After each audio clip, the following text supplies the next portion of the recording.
Il existe un endroit qu'on connaît mais qu'on ne connaît pas, où nos pères, nos mères ont trouvé refuge, ont trouvé maison. Ils y ont cultivé l'espoir et y ont semé de précieux souvenirs. Dans l'inconnu d'un monde nouveau, notre père, Arend de Vet, et son ami Arie van Vliet quittent leur pays natal, les Pays-Bas, et mettent le pied sur les îles de Boucherville pour la première fois un jour de 1949. Het had overal kunnen wezen, maar het is hier gebeurd. Ça aurait pu être n'importe où, mais ça s'est passé ici.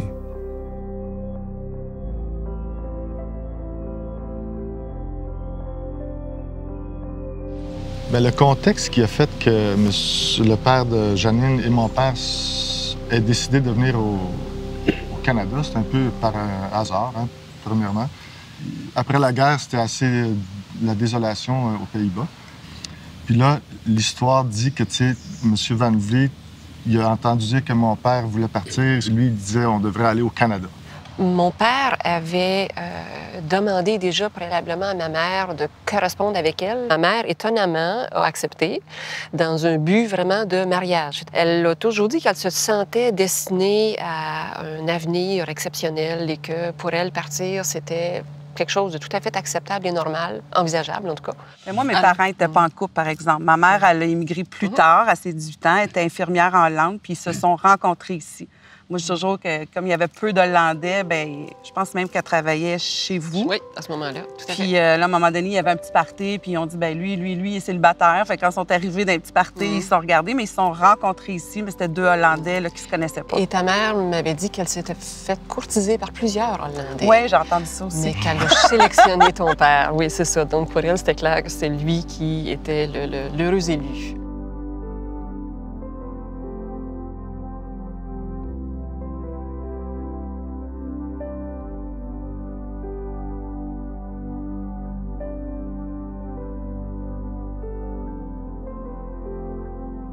Puis, mes parents, le premier hiver, ils ont passé sur l'île. Ils ont trouvé ça extrêmement difficile. Pas d'eau courante, alors pour avoir de l'eau, il fallait couper tout dans la glace pour aller chercher de l'eau.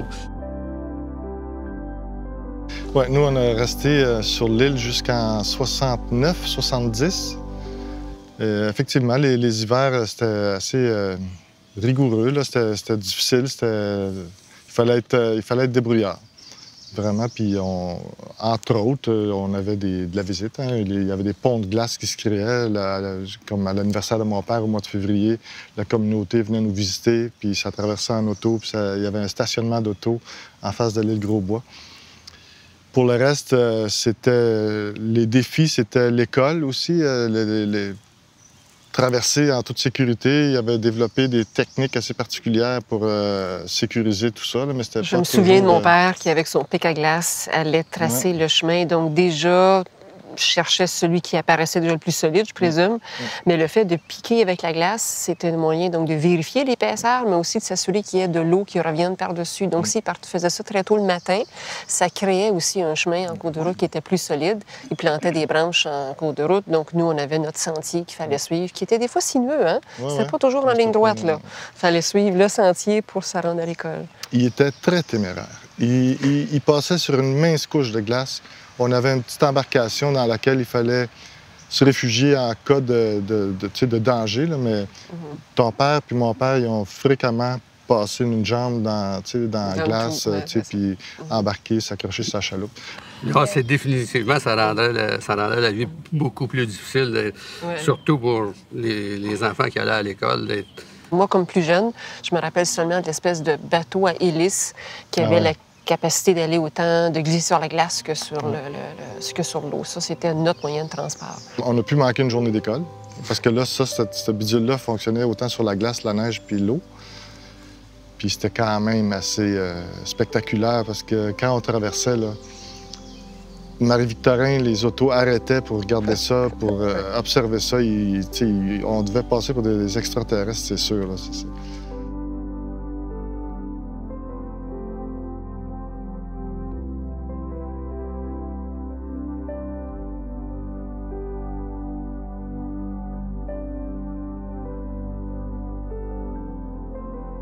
Je pense que l'aide qu'on a reçue de la part des des Québécois, c'était d'abord une aide qui était financière parce que les premières années, ils n'avaient pas les moyens de s'acheter ce qu'il faut comme subsistance au départ.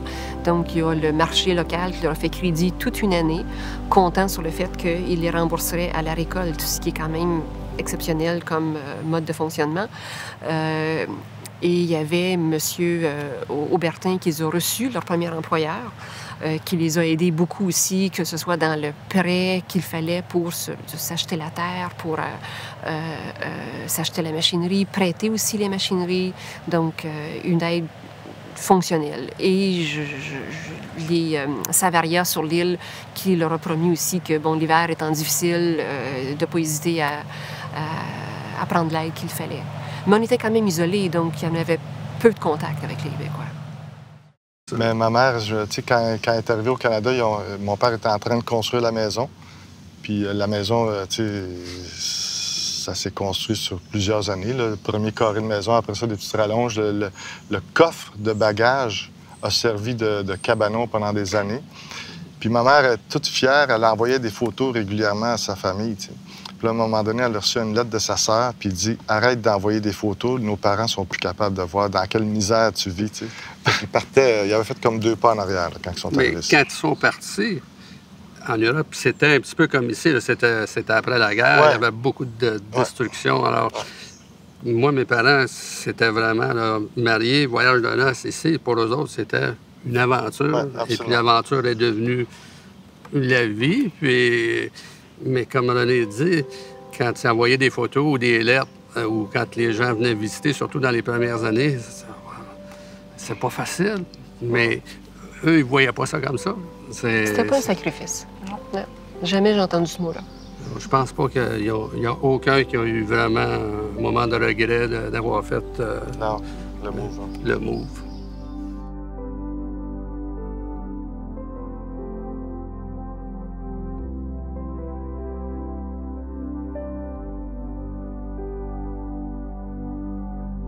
Les îles, c'était beaucoup des jeux dehors. Tu sais, on jouait dehors. On a joué avec la famille Van Vliet, puis avec la visite quand ça se présentait. Le soir, on jouait aux cartes à la maison. On a joué beaucoup aux cartes, des jeux de société. La cachette, là, tu peux te cacher longtemps. Hein? Tu te cachais une fois avant qu'ils te trouvent. Puis ça, tu revenais parce que tu avais faim. Tu cachais trop, c'est ça. Tu cachais, c'était correct. L'hiver, on a des photos spectaculaires avec ça. Il y avait tellement de neige, on glissait, on a patiné sur le fleuve, on a glissé, on a fait des bonhommes de neige, on a fait des tunnels, on sautait du toit de la grange. C'était aussi assez spectaculaire l'hiver. Mon enfance a été extrêmement heureuse. On partait ensemble, explorer l'île. Mon enfance a été superbe. Superbe.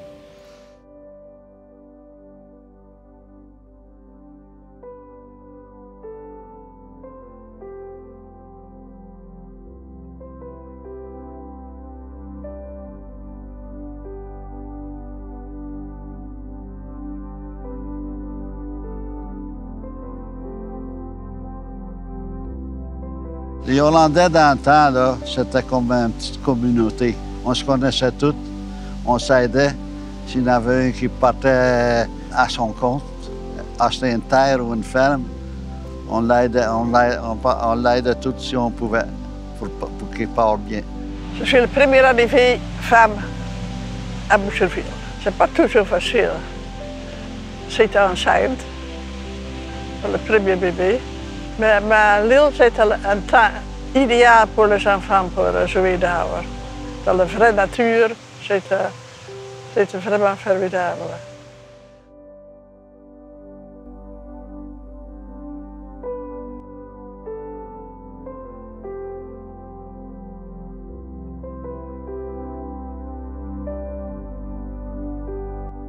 Je suis venue au Canada juste pour 1 an. Juste pour changer l'idée, j'ai travaillé chez elle, puis chez elle. Puis j'ai rencontré lui ici. Puis maintenant, je suis ici 60 ans. L'année est longue.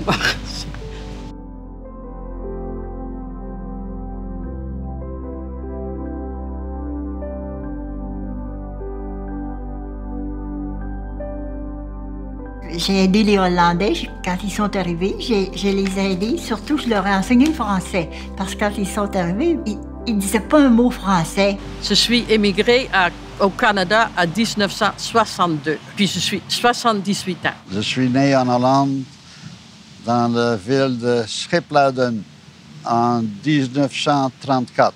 Je suis émigré en 1954. C'est 9 ans après la guerre. La guerre, là, c'était du famine, puis il n'y avait plus rien à manger, tu sais, on ne t'a pas gâté. On arrivait ici, puis on trouvait tout bon. Bon manger, bon, tu sais, ambiance, bon, on était tout contents d'être ici. Je suis née 30 mars 29, puis je suis arrivée au Canada 30 mars 52. Mon mari est arrivé, je pense que j'étais à 49. Il voyait que la future sera ici, puis il commence à penser à une femme. Il commence à m'écrire, sérieusement. On a écrit 2 ans. Moi, je suis fiancée la dernière année. Puis lui était fiancé 8 heures plus vite que moi.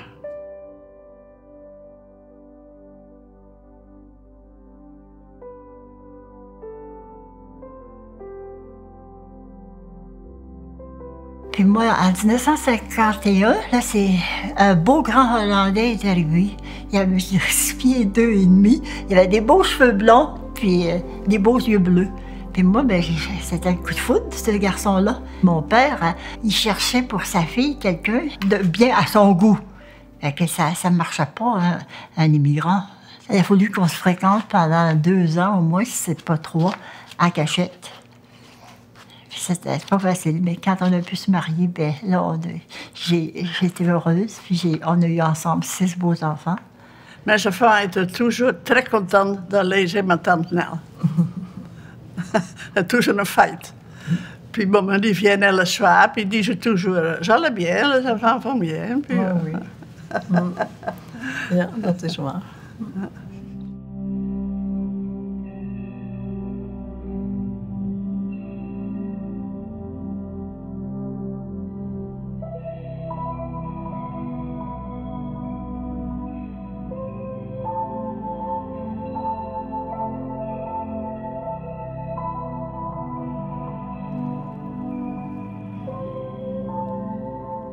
Hey, justement, c'est là l'arbre, je pense, en dessous des feuilles.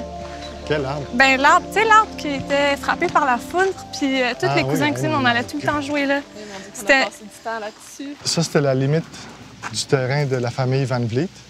Le long de ces arbres-là, ici, là, il y avait une station d'essence pour remplir les tracteurs, un poulailler où on avait des poules, puis un petit peu plus loin, il y avait une étable. Il y a bien des années, il y avait des vaches. Puis en avant de l'arbre là-bas, il y avait la belle vieille grange, que vous vous rappelez, vous vous rappelez? Ah, c'était immense. Puis un petit peu en diagonale ici, là, il y avait la maison de M. et Mme Van Vliet. Puis... Quand on jouait, on était tout le temps sur leur terrain, en fait. Ben oui, assez souvent sur leur terrain, oui. Ouais.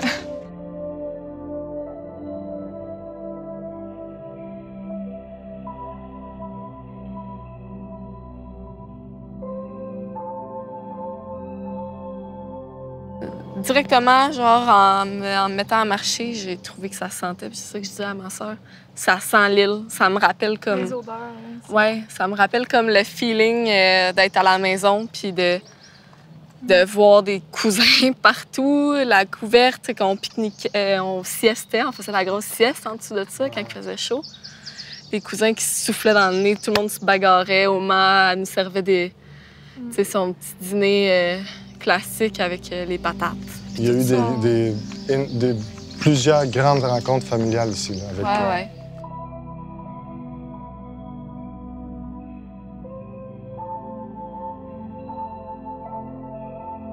Juste de savoir que mon grand-père est arrivé ici quand il est arrivé au Québec. Mon père, mes oncles, mes tantes sont tous nés sur les...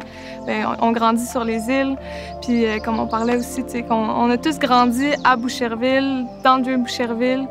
Fait que c'est vraiment ma ville natale. C'est mon sentiment d'appartenance est vraiment fort envers Boucherville.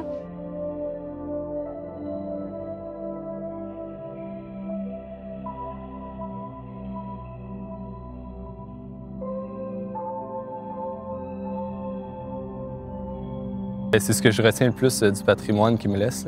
C'est qu'on a tout le temps travaillé fort pour avoir ce qu'on a. Puis on n'a rien eu qui a été donné au début. Là. Dans le fond, ça a tout été vraiment du travail acharné. Moi, je trouvais ça important de continuer ça. En fait, surtout, j'ai commencé très jeune dans les kiosques. Puis j'étais pas tant au courant de l'implication de ma famille dans le fond, dans la communauté. Mais c'était par le témoignage des gens qui venaient me parler, dans le fond, qui me disaient que ça faisait longtemps qu'ils étaient avec M. Van Velzen, puis tout ça. Puis ça me touchait beaucoup, en fait. J'avais 8 ans quand j'ai commencé à travailler. Puis c'est plus par la bande de ces gens-là que j'ai su l'implication que ma famille avait dans la communauté, que ce soit des îles, puis tout ça. Puis c'est quasiment comme si c'était la communauté de Boucherville qui m'avait appris l'histoire de mes grands-parents parce que tout le monde la connaissait. Entre 1949 et 1954, les difficultés économiques incitent plusieurs Hollandais à quitter leur pays. Les De Wet, Rolling, Van Vliet, Van Mil, Vollering, Van Winden, Van Leeuwen, Van Velzen, Van Wyck, Olstoren, Landsbergen, Strijbos, Overvelde, Eidra, Van der Zoon, Lamy, Quakernat et Langelaan s'établissent ou demeurent temporairement dans les îles de la commune et Grosbois avec l'espoir de bâtir un avenir meilleur. Ambitieux, travaillants et entrepreneurs, ces premiers immigrants s'adonnent surtout à la culture maraîchère et partagent leurs compétences avec générosité. Ils offrent aux passants leurs produits dans de petits kiosques et popularisent la pratique de l'autocueillette des fraises et des framboises. Ce pont commémore l'arrivée de ces hommes et de ces femmes qui ont contribué à l'évolution de Boucherville par leurs implications sociales, culturelles et économiques.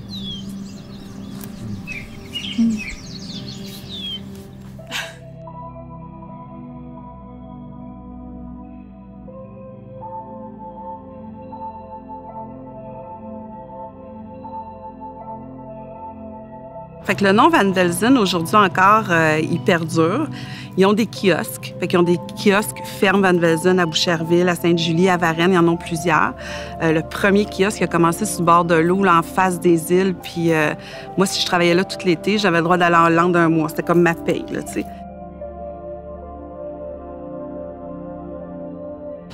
Je crois que la part des Hollandais dans la société de Boucherville a été surtout de représenter une main-d'œuvre qui était, encore une fois, très travaillante et très efficace. Et ils étaient créateurs d'emplois, bien sûr, parce que même d'emplois pour les Québécois. Je parle beaucoup des immigrants, mais les Québécois travaillaient aussi dans ces terres-là.